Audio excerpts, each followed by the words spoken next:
Assalamualaikum warahmatullahi wabarakatuh. Perkenalkan, saya Andi Rahman Saputra, kelas ISPB. Saya akan menjelaskan atau mempresentasikan tentang hasil skripsi penelitian saya, yaitu dengan judul Analisis Potensi Ekonomi Unggulan Kabupaten di Pulau Flores, Nusa Tenggara Timur dengan tahun 2015 sampai 2018.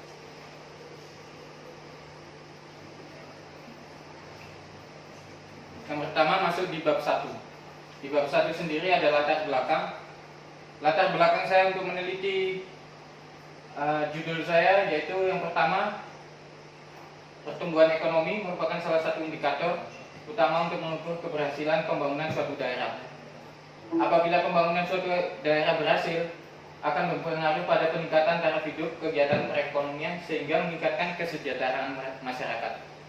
Poin yang kedua, Flores dengan luas wilayah dan jumlah penduduk dan sumber daya baik alam maupun manusia yang dinilai cukup memadai, kini tengah mempersiapkan diri menjadi sebuah provinsi pemekaran di Nusa Tenggara Timur. Untuk rumusan masalah dari penelitian saya sendiri ada 2 poin, yaitu bagaimana pola pertumbuhan ekonomi kabupaten di Pulau Flores, Provinsi Nusa Tenggara Timur. Poin yang kedua, bagaimana potensi sektor ekonomi unggulan di Kabupaten Pulau Flores, Nusa Tenggara Timur. Dari batasan penelitian ini saya menggunakan data analisis, yaitu data PDRB atas dasar harga konstan Provinsi Nusa Tenggara Timur dan 8 kabupaten di Pulau Flores.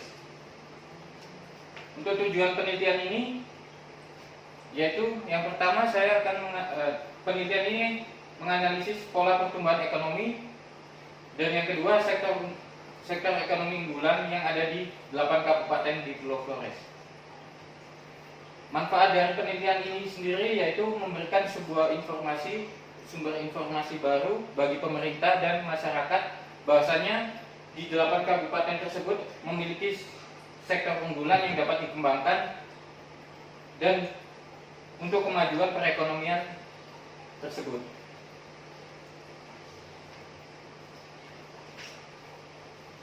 Masuk di bab 2. Bab 2 sendiri terdiri dari penelitian terdahulu dan landasan teori. Yang pertama, untuk penelitian terdahulu saya menggunakan 3 contoh penelitian terdahulu. Salah satunya adalah dari Kalsum R. Jumianti dengan judul Analisis Location Question dalam penentuan sektor basis dan non-basis Kabupaten Gorontalo. Penelitian ini pada tahun 2018. Masuk di landasan teori. Di landasan teori saya bagi 3 subbab, yaitu pertama pertumbuhan ekonomi. Pertumbuhan ekonomi pun dijelaskan menjadi 3 bagian. Yang pertama pengertian pertumbuhan ekonomi, yang kedua teori pertumbuhan ekonomi. Teori pertumbuhan ekonomi ini pun saya menggunakan 5 teori yang ada. Salah satunya adalah teori ekonomi klasik, yaitu teori ekonomi klasik menjelaskan bahwa ada 4 faktor yang mempengaruhi pertumbuhan ekonomi, yaitu jumlah penduduk, jumlah stok barang-barang modal, luas tanah, dan kekayaan alam. Serta ada poin tambahan yaitu tingkat teknologi yang digunakan. Untuk yang ketiga, sumber pertumbuhan ekonomi. Sumber pertumbuhan ekonomi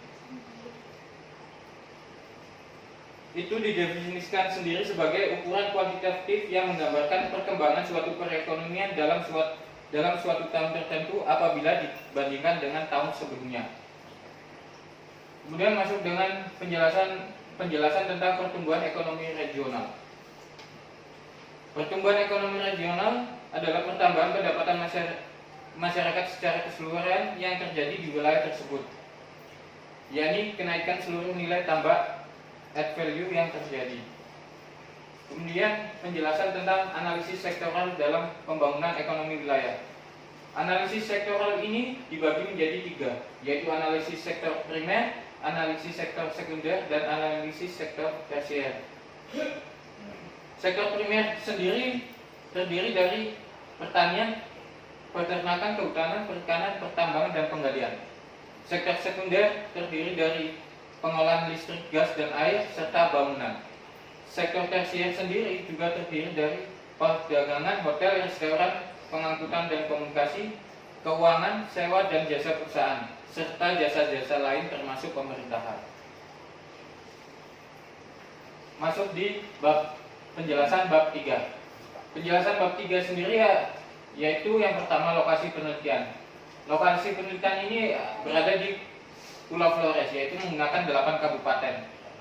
8 kabupaten tersebut terdiri dari Kabupaten Ende, Flores Timur, Manggarai, Manggarai Barat, Manggarai Timur, Nagekeo, Ngada, dan Kabupaten Sika. Untuk jenis penelitian ini saya menggunakan jenis penelitian deskriptif kuantitatif.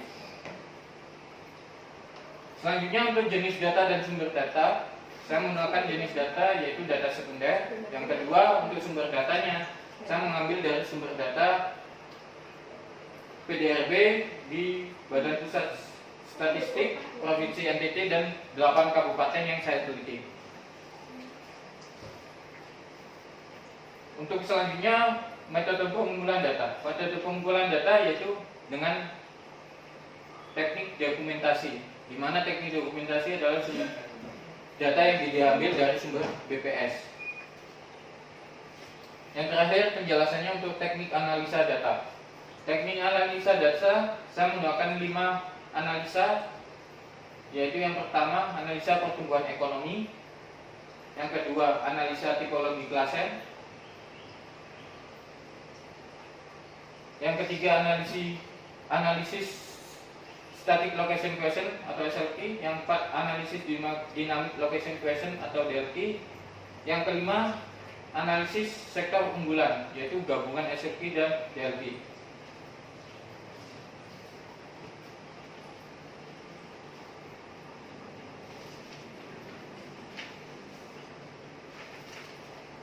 Untuk bab 4 sendiri saya menjelaskan tentang yang pertama gambaran umum objek penelitian.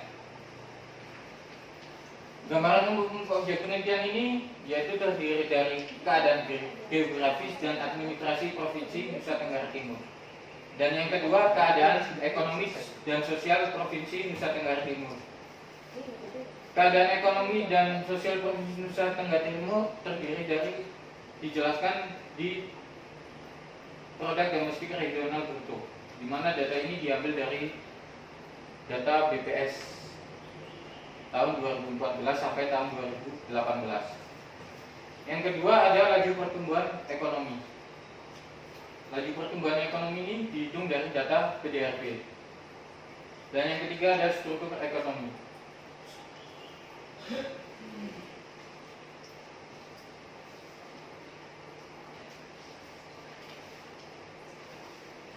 Kemudian di pembahasan selanjutnya di bab 4 saya akan menjelaskan bagaimana pola pertumbuhan ekonomi kabupaten di Pulau Flores, Nusa Tenggara Timur. Yang pertama tentang hasil tipologi perhitungan tipologi klasen di Kabupaten Pulau Flores. Terdapat 4 kuadran. Yang pertama yaitu kuadran 1, kuadran 2, kuadran 3, dan kuadran 4. Kuadran 1 yaitu daerah cepat tumbuh, cepat maju, cepat tumbuh. Ada 3 daerah. Yang pertama Ende, Manggarai, dan Sika. Kuadran 2 masuk dalam kategori maju tertekan, yaitu ada 1 daerah Flores Timur. Kuadran 3 ada 2 daerah yang masuk kategori berkembang cepat. Untuk kuadran keempat masuk dalam kategori relatif tertinggal. Dan di Pulau Flores sendiri terdapat 2 kabupaten yaitu Manggarai Barat dan Nagekeo. Kemudian masuk dalam penjelasan struktur sektor unggulan yang terdapat di Kabupaten Pulau Flores, Nusa Tenggara Timur. Ini adalah hasil data yang sudah dihitung, yaitu salah satu contohnya Kabupaten Ende masuk sektor unggulannya ada 3, sektor prospektif ada jumlahnya ada 6, andalan ada 4, dan yang tertinggal ada 4. Dari seluruh 8 kabupaten, jumlah sektor unggulannya adalah 22. prospektif 29, andalan 47, dan tertinggal 38. Dari data tersebut bisa saya jelaskan bahasanya nilai jumlah tertinggi yang ada dalam penelitian ini adalah di sektor andalan, dan untuk yang jumlah terendah masih ada di sektor unggulan, di mana pemerintah harus meningkatkan lagi pembangunan daerahnya untuk kemajuan perekonomian daerah tersebut. Kemudian saya akan menjelaskan tentang tabel sektor unggulan yang kedua. Berdasarkan tabel ini ada dua sektor unggulan. Yang pertama, konstruksi dan administrasi pemerintahan, pertahanan, dan jaminan sosial. Kemudian ada 5 sektor yang masuk kategori sektor andalan, yaitu pengadaan listrik dan gas, perdagangan besar, yang kedua perdagangan besar dan eceran, masuk dalam reparasi mobil dan sepeda motor, ketiga transportasi dan pergudangan, yang keempat penyediaan akomodasi dan makan minum, dan yang kelima informasi dan komunikasi. Kemudian yang masuk dalam sektor prospektif ada 5 sektor, yaitu pertanian, kehutanan, dan perikanan, yang kedua industri pengolahan, yang ketiga pengadaan air, pengolahan sampah, limbah, dan daur ulang, yang keempat real estate, dan yang kelima jasa pendidikan. Sedangkan yang masuk dalam kategori sektor tertinggal ada 5 juga. Yang pertama pertambangan dan penggalian, yang kedua jasa keuangan dan asuransi, yang ketiga jasa perusahaan, keempat jasa kesehatan dan kegiatan sosial, dan yang terakhir jasa lainnya.